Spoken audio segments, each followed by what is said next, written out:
നമസ്കാരം. ഒരു ഹെൽത്ത് പ്ലാനിങ്ങിനെ കുറിച്ച് സംസാരിക്കുമ്പോൾ 10 കീ ഫാക്ടേഴ്സ് നമ്മൾ ശ്രദ്ധിക്കേണ്ടതുണ്ട്. അതിനെക്കുറിച്ചാണ് ഇന്ന് ഞാൻ പറയാൻ പോകുന്നത്. ആദ്യമേ തന്നെ പറയട്ടെ, ഒരു ഹെൽത്ത് ഇൻഷുറൻസ് അല്ലെങ്കിൽ ഹെൽത്ത് കെയർ പ്രൊഡക്റ്റ് നമ്മുടെ ജീവിതത്തിൽ ഏറ്റവും പ്രാധാന്യം നമ്മുടെ റിട്ടയർമെന്റ് ലൈഫ് ആകുമ്പോഴത്തേക്കുമാണ്. റിട്ടയർമെന്റ് ലൈഫ് ആകുമ്പോൾ തീർച്ചയായിട്ടും നമ്മൾ ചെയ്യേണ്ടതാണ് ഒരു റിട്ടയർമെന്റ് ഫണ്ടിന് വേണ്ടിയുള്ള ഒരു പ്ലാനും അതുപോലെ തന്നെ നമ്മുടെ ഹെൽത്ത് കെയർ പ്ലാനും. ഈ ഹെൽത്ത് കെയർ പ്ലാൻ എന്ന് പറയുന്നത് ഹെൽത്ത് എക്സ്പെൻസിനെ കുറിച്ച് ഒരു എക്സ്പെൻസിന് നമുക്ക് മെയിൻറ്റെയിൻ ചെയ്യാൻ വേണ്ടിയിട്ടാണ്. അതേസമയം ഒരു റിട്ടയർമെന്റ് പ്ലാൻ എന്ന് പറയുന്നത് നമ്മുടെ റിട്ടയർമെന്റ് ലൈഫിന് വേണ്ടിയിട്ടുള്ള, അതായത് ലൈഫ് എക്സ്പെൻസസിന് വേണ്ടിയിട്ടുള്ളതാണ്. അപ്പൊ ഇത് രണ്ടും രണ്ടാണ്. ചില ആളുകളുടെ ചിന്ത, എനിക്ക് റിട്ടയർമെന്റ് ഫണ്ട് ഉണ്ടെങ്കിൽ പിന്നെ ഹെൽത്ത് കെയറിന്റെ ആവശ്യമില്ല എന്നുള്ളതാണ്. പക്ഷെ അത് നേരെ തിരിച്ചാണ്. ഹെൽത്ത് കെയർ എന്ന് പറയുന്നത് ഹെൽത്ത് എക്സ്പെൻസിനെ കുറിച്ച്, അതായത് എക്സ്പെൻസ് നമുക്ക് മെയിൻറ്റെയിൻ ചെയ്യാം, നമ്മുടെ സേവിങ്സ് നഷ്ടപ്പെടുത്താതെ നമ്മുടെ ഹെൽത്ത് കെയർ ചെയ്യാൻ വേണ്ടിയിട്ടാണ് നമുക്ക് ഹെൽത്ത് ഇൻഷുറൻസിന്റെ ആവശ്യം വരുന്നത്. അതേസമയം റിട്ടയർമെന്റ് ഫണ്ട് എന്ന് പറയുമ്പോൾ നമുക്ക് നമ്മുടെ ലൈഫിൽ വരുന്ന മറ്റ് ചെലവുകൾ, നമ്മുടെ ജീവിത ചെലവുകൾ, ട്രാവലിങ് അല്ലെങ്കിൽ ഫുഡിന് അങ്ങനെയൊക്കെയുള്ള കാര്യങ്ങൾക്ക് വേണ്ടിയിട്ട് നമ്മുടെ ചെറിയ ചെറിയ ഇഷ്ടങ്ങളും ഗോൾസും ഇതിനൊക്കെ വേണ്ടിയിട്ടാണ് റിട്ടയർമെന്റ് ഫണ്ട് ആവശ്യം വരുന്നത്. അങ്ങനെ ഈ ഹെൽത്ത് കെയർ പ്ലാൻ നമ്മൾ ചെയ്യുമ്പോൾ നമ്മൾ ശ്രദ്ധിക്കേണ്ട അല്ലെങ്കിൽ മനസ്സിലാക്കേണ്ട 10 കാര്യങ്ങളെ കുറിച്ചാണ് ഞാൻ സംസാരിക്കുന്നത്. ഒന്നാമത്തതെന്ന് പറയുന്നത്, നമ്മൾ ഇന്നത്തെ കറണ്ട് കോസ്റ്റ്, മെഡിക്കൽ എക്സ്പെൻസ് എന്താണെന്ന് മനസ്സിലാക്കിയിരിക്കണം. ഓരോ ദിവസം ചെല്ലുന്തോറും മെഡിക്കൽ എക്സ്പെൻസ് കൂടുതലായി വരികയാണ്. നമുക്കറിയാം, നമ്മൾ മുമ്പൊക്കെ ഒരു പനി വന്ന് ഹോസ്പിറ്റലിൽ പോയി കഴിഞ്ഞാൽ ഒരു 2000, 3000, 5000 രൂപയൊക്കെ ഉണ്ടെങ്കിൽ ട്രീറ്റ്മെന്റ് കഴിഞ്ഞ് വരാൻ കഴിയുമായിരുന്നു. പക്ഷെ ഇന്ന് കൊറോണയ്ക്ക് ശേഷം ട്രീറ്റ്മെന്റിനുള്ള എക്സ്പെൻസ് ഒക്കെ കൂടുതലായിരിക്കുന്നു. അതുകൊണ്ട് തന്നെ ഒരു പനി വന്ന് ഇപ്പം ലാസ്റ്റ് ഓരോ കസ്റ്റമറിന് കിട്ടിയ ബില്ല് അനുസരിച്ചിട്ട് ഒരു പനി വന്ന് മികച്ച ഹോസ്പിറ്റലിൽ തന്നെയാണ് പോയത്. അപ്പോൾ അവിടെ ട്രീറ്റ്മെന്റ് എടുത്തതിന് ശേഷം അവർക്ക് കിട്ടിയ ബില്ല് ഏകദേശം ഒരു 1 ലാഖിനടുത്ത്. അപ്പൊ അത്രയും ഒരു മെഡിക്കൽ എക്സ്പെൻസ് വർദ്ധിച്ചിരിക്കുന്നു എന്നുള്ള കാര്യം നമ്മൾ മനസ്സിലാക്കണം. അതായത് ഇൻഫ്ലേഷൻ സംഭവിക്കുന്നുണ്ട്. അതേപോലെ തന്നെ നമ്മുടെ റിട്ടയർമെന്റ് ലൈഫ് ആകുമ്പോഴത്തേക്കും ഈ ഒരു ഇൻഫ്ലേഷൻ നമ്മൾ മനസ്സിലാക്കേണ്ടതുണ്ട്.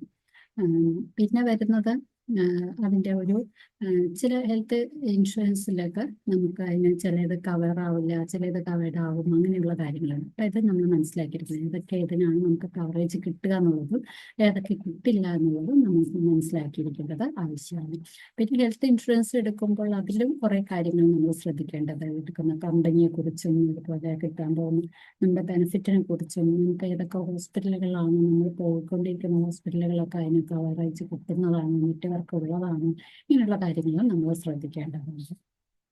പിന്നെ നമ്മൾ നോക്കേണ്ടത്, നമുക്ക് ഒരു എമർജൻസി ഫണ്ട്, അതിൽ നിന്നൊരു എമർജൻസി ഫണ്ട്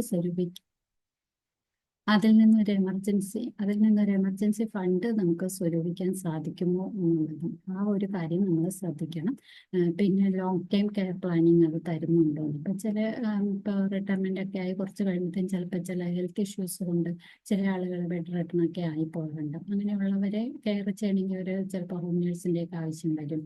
അപ്പോൾ അങ്ങനെ ലോങ് ടൈം അവർക്ക് ഒരു ഹെൽത്ത് കെയർ കൊടുക്കേണ്ടി വന്നാൽ അതിനുള്ള ഒരു ബെനിഫിറ്റ് നമ്മൾ എടുക്കുന്ന ഹെൽത്ത് ഇൻഷുറൻസിൽ നിന്ന് നമുക്ക് കിട്ടുന്നുണ്ടോ എന്ന് നമ്മൾ ശ്രദ്ധിക്കേണ്ടതുണ്ട്. അതുപോലെ എപ്പോഴും നമ്മൾ എടുത്തു വെച്ചിരിക്കുന്ന ഒരു സ്കീം എടുത്തിട്ടുണ്ട് എന്ന് വിചാരിച്ച് അത് തന്നെ വെച്ച് ഇരിക്കാതെ ഓരോ കാലഘട്ടത്തിനനുസരിച്ചും പല ഇൻഷുറൻസ് മേഖലയിൽ പല മാറ്റങ്ങളും വരുന്നുണ്ട്. അപ്പം ആ കാര്യങ്ങളെല്ലാം നമ്മളൊന്ന് അപ്ഡേറ്റ് ചെയ്യാൻ നമ്മുടെ കയ്യിലുള്ള പോളിസിയും ഇപ്പോഴുള്ള പോളിസികളിൽ വരുന്ന ബെനിഫിറ്റുകൾ ഇതൊക്കെ ഒന്ന് അപ്ഡേറ്റ് ചെയ്ത് റിവ്യൂ ചെയ്ത് വേണ്ടി വന്നാൽ അത് നമ്മുടെ പോളിസി ഒന്ന് മാറ്റിയെടുക്കാൻ അല്ലെങ്കിൽ ഒന്ന് ഓൾട്ടറേറ്റ് ചെയ്യാൻ അല്ലെങ്കിൽ കുറച്ചും കൂടി അപ്ഡേറ്റ് ചെയ്തൊക്കെ എടുക്കേണ്ടത് നമ്മൾ അത്യാവശ്യമാണ്. അപ്പം അത് നമ്മൾ നോക്കേണ്ടതുണ്ട്. അതുപോലെ തന്നെയാണ് നമ്മുടെ ഹെൽത്തി ലൈഫ് സ്റ്റൈൽ നമ്മൾ നോക്കണം. നമ്മളിപ്പോൾ പണ്ടൊക്കെ എന്ന് വെച്ചാൽ നല്ല ഫുഡ്, നല്ല കാര്യങ്ങൾ, നല്ല ഒരു ഹാബിറ്റൊക്കെ നമുക്കുണ്ടായിരുന്നു. ഇന്നിപ്പോൾ കണ്ടുവരുന്ന കൂടുതലും അധികം എക്സസൈസ് ഇല്ലായ്മയും അതുപോലെയുള്ള ജങ്ക് ഫുഡ് കഴിക്കൽ അങ്ങനെയൊക്കെയുള്ള കാര്യങ്ങളാണ്. അപ്പോൾ ഈ ഒരു കാര്യത്തിലൊക്കെ നമ്മൾ നമ്മുടെ ലൈഫ് സ്റ്റൈലിൽ കുറച്ച് മാറ്റങ്ങളൊക്കെ വരുത്തി ഒരു ഹെൽത്തി ലൈഫ് സ്റ്റൈൽ നമ്മൾ കണ്ടിന്യൂ ചെയ്യുവാണെങ്കിൽ നമുക്ക് അധികം ഹെൽത്ത് ഇഷ്യൂസ് ഒന്നും വരാതെ നമുക്ക് മുന്നോട്ട് പോകാനായിട്ട് സാധിക്കുന്നതാണ്. പിന്നെ നമ്മളുടെ ഒരു ഫോൾഡർ ഉണ്ടാക്കി വെക്കുക. നമ്മുടെ പേഴ്സണൽ ഒരു ഫോൾഡർ ഉണ്ടാക്കുക, ഒരു ഹെൽത്ത് ഫോൾഡർ നമ്മൾ കീപ്പ് ചെയ്യണം.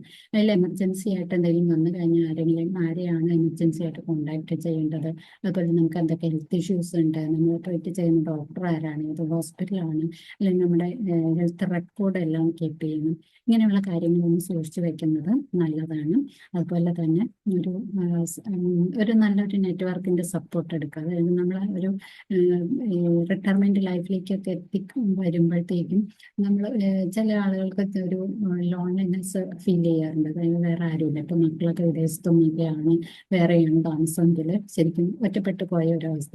അതിൽ നിന്നൊക്കെ ഒഴിവാക്കാൻ മാനസികമായിട്ട് ഒരു സപ്പോർട്ടിന് വേണ്ടിയിട്ടും മക്കൾക്ക് നല്ല നെറ്റ്വർക്ക് ആയിട്ടുള്ള ടീമിലൊക്കെ നമ്മൾ ഒന്ന് എൻഗേജ്ഡ് ആയിട്ടിരിക്കുക. ചില സൊസൈറ്റികളിൽ വരുന്ന കമ്മ്യൂണിറ്റി ആയിട്ട് വരുന്ന അങ്ങനെയൊക്കെയുള്ള ചില ക്ലബ്ബോ കാര്യങ്ങളൊക്കെ ഉണ്ടെങ്കിൽ അതിലൊക്കെ ഒന്ന് നമ്മൾ മെമ്പർഷിപ്പ് എടുക്കുക. അതിനകത്തൊക്കെ ഒന്ന് നമ്മൾ ആക്റ്റീവായിട്ട് ഇരിക്കാനായിട്ട് ശ്രദ്ധിക്കുക. അപ്പം നമുക്കൊരു മെൻ്റലി ഒരു സപ്പോർട്ടൊക്കെ ഒന്ന് കിട്ടാനായിട്ട് അത് ഉപകരിക്കുന്നതാണ്. അതുപോലെ തന്നെ ഏറ്റവും ബെസ്റ്റ് ആയിട്ടുള്ള അഡ്വൈസ് എടുക്കും. പ്രത്യേകിച്ച് നമ്മൾക്ക് അന്നേരം ഉണ്ടാവുന്ന നമ്മുടെ കയ്യിലുള്ള എമൗണ്ട് വലിയ എന്താ നഷ്ടപ്പെട്ടു പോവാത്ത രീതിയിൽ, എന്നാൽ നമ്മുടെ കാര്യങ്ങളെല്ലാം ഇത് ഉതകുന്ന രീതിയിൽ നമുക്ക് അതിന് മാനേജ് ചെയ്ത് പോകാനായിട്ട് എക്സ്പെർട്ട് ആയിട്ടുള്ള ഫിനാൻഷ്യൽ അഡ്വൈസേഴ്സിൻ്റെയൊക്കെ അഡ്വൈസ് എടുത്തുകൊണ്ട് അത് മുന്നോട്ട് പോവുകയാണെങ്കിൽ നമുക്ക് മറ്റുള്ളവരെ ആശ്രയിക്കാതെ തന്നെയുള്ള എമൗണ്ട് കൊണ്ട് നമുക്ക് മാനേജ് ചെയ്ത് പോകാനായിട്ട്, നമ്മുടെ ലൈഫ് മാനേജ് ചെയ്ത് പോകാനായിട്ട് സാധിക്കും. അപ്പോൾ ഇത്തരം കാര്യങ്ങളാണ് നമ്മൾ ഒരു ഹെൽത്ത് പ്ലാനിങ് ചെയ്യുമ്പോൾ നമ്മൾ ശ്രദ്ധിക്കേണ്ട കാര്യങ്ങൾ. അപ്പം നിങ്ങളുടെ ഹെൽത്ത് പ്ലാനെല്ലാം ഒന്ന് റിവ്യൂ ചെയ്യുക. നിങ്ങളാരും ഇതുവരെ എടുത്തിട്ടില്ലെങ്കിൽ ഇനിയും വൈകിക്കാതെ ഇനി തന്നെ അതിന് വേണ്ടത് സ്റ്റാർട്ട് ചെയ്യുക. അപ്പോൾ കൂടുതൽ വിവരങ്ങൾക്ക് വേണ്ടിയിട്ട് ഞങ്ങളുടെ ചാനലിലേക്ക് ഫോളോ ചെയ്യുക. അതുപോലെ തന്നെ ഈ ഒരു വീഡിയോ നിങ്ങൾക്ക് ഉപകാരപ്പെടുന്നെങ്കിൽ തീർച്ചയായും ലൈക്ക് ചെയ്യുക, കമൻറ്റ് ചെയ്യുക, മറ്റുള്ളവരിലേക്ക് കൂടി ഷെയർ ചെയ്യുക. കൂടുതൽ ഫിനാൻഷ്യൽ വിവരങ്ങൾക്ക് വേണ്ടിയിട്ട് ഞങ്ങളുടെ കമ്മ്യൂണിറ്റിയിലേക്ക് നിങ്ങൾക്ക് അംഗമാകാം. അതുപോലെ തന്നെ കൂടുതൽ അഡ്വൈസിനൊക്കെ ഞങ്ങളുടെ കൺസൾട്ടേഷൻ ബുക്ക് ചെയ്യാം, ഫ്രീ കൺസൾട്ടേഷൻ ബുക്ക് ചെയ്യാവുന്നതാണ്. കൂടുതൽ വിവരങ്ങളുമായി അടുത്തൊരു വീഡിയോയിൽ കാണുന്നവരെ ടേക്ക് കെയർ.